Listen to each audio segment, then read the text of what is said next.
رب اشرح لی صدری ویسر لی امری واحلل عقدۃ من لسانی یفقہوا قولی۔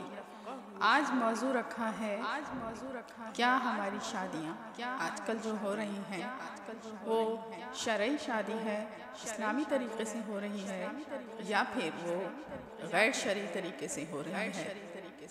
آج کے موضوع پر بحث کریں گے اور بتائیں گے کہ یہ شادیاں جو ہیں الحمدللہ نکاح کے حد تک تو بالکل پرفیکٹ ہیں، یعنی نکاح جس طرح سے آج کل ہو رہا ہے اور بالکل پرفیکٹ طریقے سے نکاح کیا جاتا ہے، بلکہ اب تو اتنا شعور لوگوں میں آ گیا ہے کہ وہ نکاح بھی مسجدوں میں کر رہے ہیں۔ لیکن کیا اس کے علاوہ جو ہم شیطان کی باتیں مان رہے ہیں وہ کیا جائز ہیں؟ یہ سب ہم نے اپنے اوپر خود مسلط کی ہیں، یہ ہمارے نبی صلی اللہ علیہ وآلہ وسلم بتا کر گئے تھے، تو ہمیں وہ خوشی منانے کا طریقہ بتا کر گئے ہیں کہ خوشیاں کس طرح سے منائی جاتی ہیں۔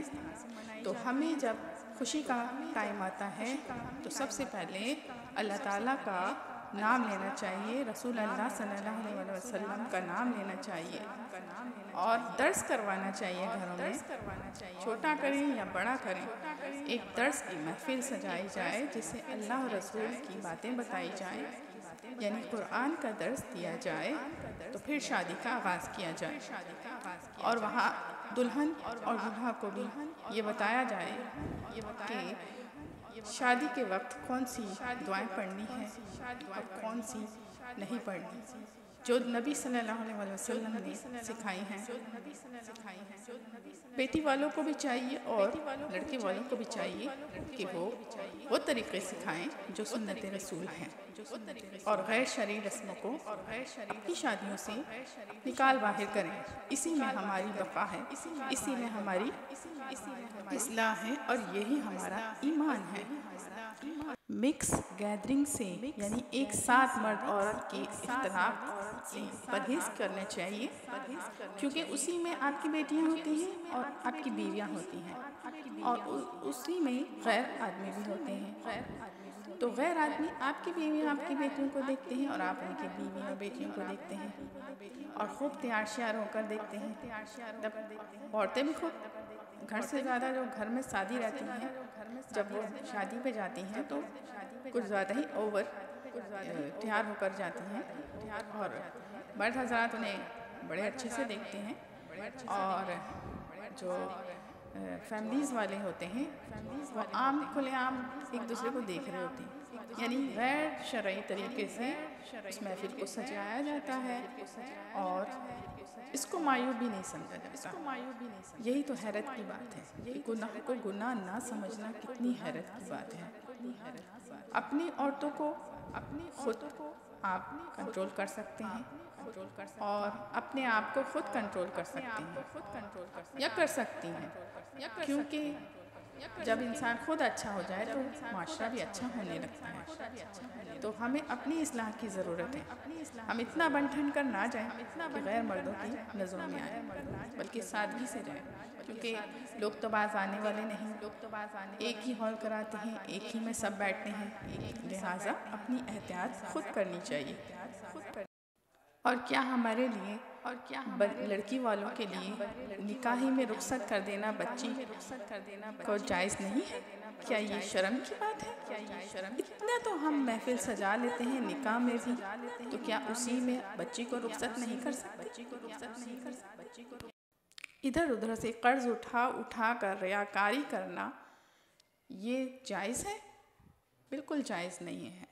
آسانی والا کام کریں، جیسے کہ ہمارے نبی صلی اللہ علیہ وسلم نے آسانی والے کام کیے تھے۔ آج کے دور میں کوئی ایک شخص بھی سنت پر عمل کرتا ہے تو اسے ان صحابیوں کے عمل کے مطابق ثواب ملے گا جو سب لوگ کرتے تھے۔ تو آج ہم اپنے نبی صلی اللہ علیہ وسلم کی جو بھی سنتیں ہیں جو آج قائم نہیں ہو پا رہی ہیں، انہیں قائم کرنے کی کوشش کریں گے تو ہمیں ان صحابہ جیسا ثواب ملے گا۔ تو یہ کتنا آسان طریقہ ہے۔ سب سے پہلے اپنے گھر کی عورتوں سے ہی آپ شروعات کریں، انہیں سمجھائیں اور انہیں تعلیم دیں۔ یہ ایک گھر کی سربراہ مرد